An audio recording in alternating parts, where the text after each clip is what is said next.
l'offre de formation, elle est énorme. Surtout au numérique, on a beaucoup, beaucoup de choix.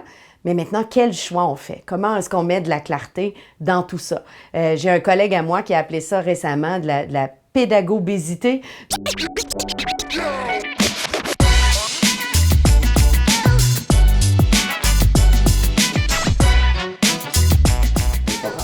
S'il te plaît, regarder la caméra et te présenter. Mon nom est Alexandra Coutelet, je suis la geek de service. Je suis consultante, coach et formatrice en transformation numérique. J'accompagne les gens dans le développement de leurs compétences numériques, que ce soit par de la consultation, du coaching ou de la formation. Pour commencer, tu nous parles aide ou conseil? Conseil. Donc, question, à qui apportes-tu du conseil?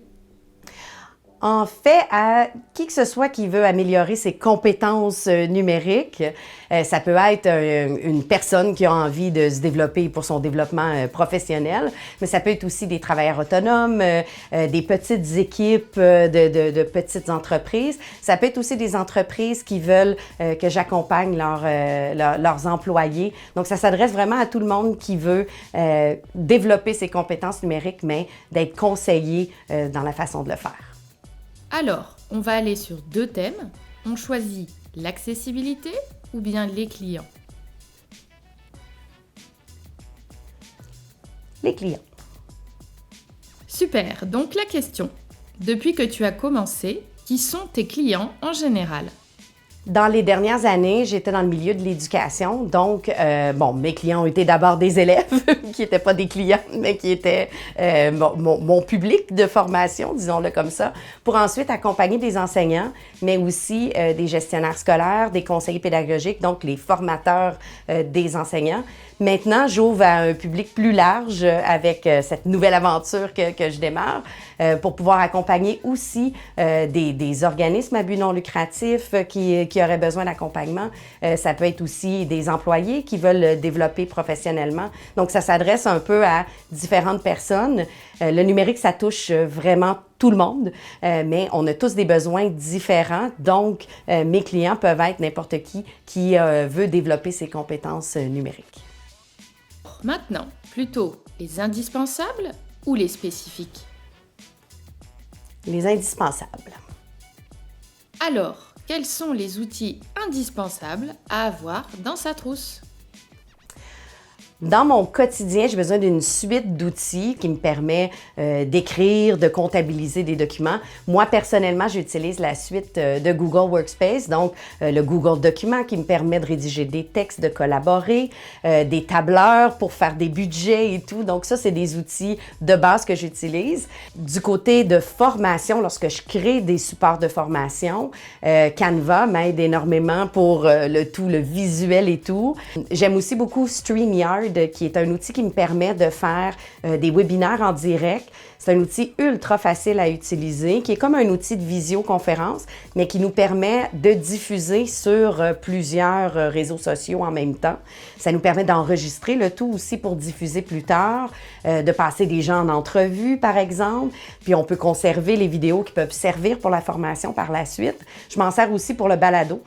Donc, ça me permet d'avoir autant de la vidéo que du balado, donc plein de contenu. Je fais aussi beaucoup de veille parce que pour former les autres, il faut être à jour nous-mêmes. Donc, les réseaux sociaux me servent beaucoup de veille, mais on trouve une panoplie d'articles qu'on voit passer. Un de mes outils chouchou s'appelle Pocket, comme une petite pochette dans laquelle, quand je vois passer quelque chose, je peux le déposer puis lui revenir plus tard. Donc, il me sert un petit peu de boîte pour y mettre tout ce que je trouve, pour y revenir. Ça, c'est dans mes outils que j'utilise à tous les jours. Puis je peux pas passer sous silence ChatGPT, qui est depuis 1 an devenu mon assistant. Il va m'aider à trouver des titres de formation, de trouver des idées de description. J'aime particulièrement, dans sa version payante, on peut se créer des chatbots personnalisés Donc, on l'entraîne sous des documents précis qui nous appartiennent ou sous un site en particulier, puis il va nous répondre de cette façon-là. Donc, il peut m'aider à formuler, par exemple, des publications sur les réseaux sociaux, mais dans un ton qui me ressemble, avec des emojis qui me ressemblent, par exemple, et autres. Thème numéro 4. Nous partons plus sur les questions d'agilité ou bien les IA. Allons-y avec l'agilité. En quoi être agile est donc indispensable dans les métiers du numérique ? On n'a pas le choix d'être agile avec les métiers du numérique. Je crois que c'est ce qui m'attire le plus avec le numérique, c'est sa façon d'être changeant, qui est qu'il n'y a jamais rien qui est pareil. On a tous vécu l'expérience d'arriver dans un outil du jour au lendemain, puis le bouton pour accéder à telle chose n'est plus à la même place, il a été déposé dans un autre menu. Ça nous force à cette agilité-là parce que ça change, parce que ça évolue et de plus en plus rapidement. Puis je pense que d'avoir une agilité, c'est une compétence humaine qui est importante dans tout.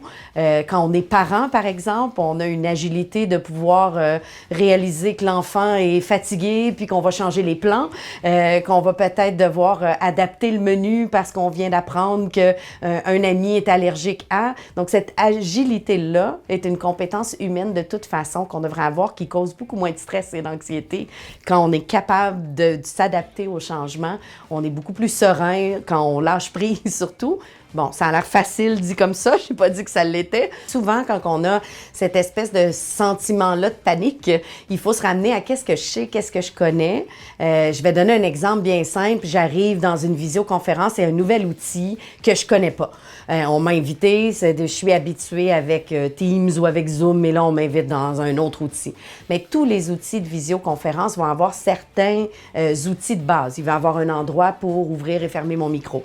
Il va y avoir un endroit pour ouvrir et fermer ma caméra. Il va sûrement avoir un endroit où je trouve les paramètres pour choisir tout ça.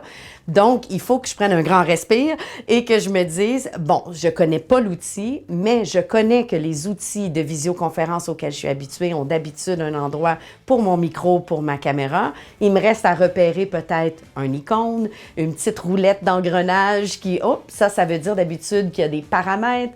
Est-ce qu'il y a un menu quelque part? Et là, en se ramenant à ces compétences-là de « je sais que ça existe », bien, on est moins dans la panique de « c'est un nouvel outil, je connais pas, je sais pas où aller ». Puis on se ramène à nos bases de « bien, c'est sûr que dans l'outil, il y a ça, il me reste à trouver où ». Donc, c'est plus un chercher-trouve qu'une incompétence de ma part.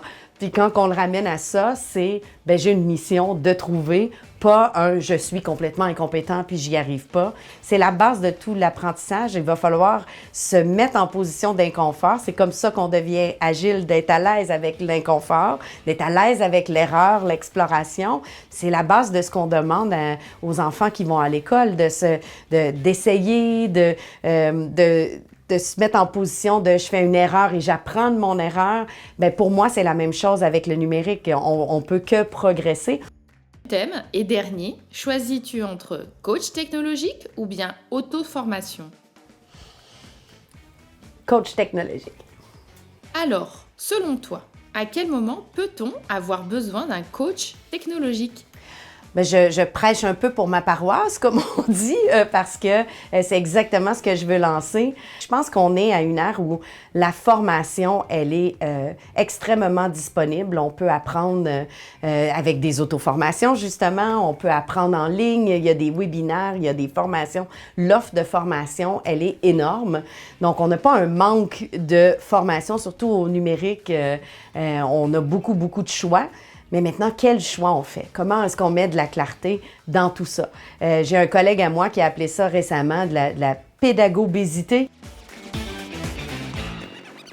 Donc, on est rendu qu'il y a tellement d'offres pédagogiques et qu'on ne sait plus par où choisir, on en a trop. Et ça peut parfois bloquer certaines personnes de savoir vers où s'en aller. C'est là que je pense qu'un rôle de coach, d'accompagnement, que ce soit par quelqu'un comme moi ou que ce soit par un gestionnaire qui peut accompagner ou des conseillers pédagogiques ou des conseillers en formation dans les entreprises. Mais les gens ont besoin de savoir par où commencer et se recentrer sur leurs besoins.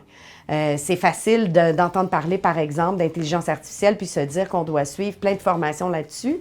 Mais si on a encore de la difficulté avec notre info nuagique, notre gestion de communication, de nos courriels, peut-être que le besoin le plus urgent, c'est de se concentrer là-dessus pour ensuite faire le pas vers l'intelligence artificielle, tout en s'y intéressant, on peut bien sûr, mais de faire le choix de se former dans où c'est le plus utile, ça va affecter notre productivité, notre organisation, même notre qualité de vie, d'aider à départager ce qui me fait peur versus ce que j'ai besoin, de briser peut-être certaines croyances limitantes qui vont dire, par exemple, moi j'ai toujours été nulle en technologie, c'est pas quelque chose qui est dans notre génétique, la technologie, c'est quelque chose qui s'apprend, parce que je crois vraiment que le numérique est supposé être au service de l'humain, il est supposé d'augmenter ce que l'humain fait le mieux, pas de nous gérer, pas de nous submerger, pas de nous causer du souci. Donc, d'aider à faire de la clarté dans tout ça, finalement.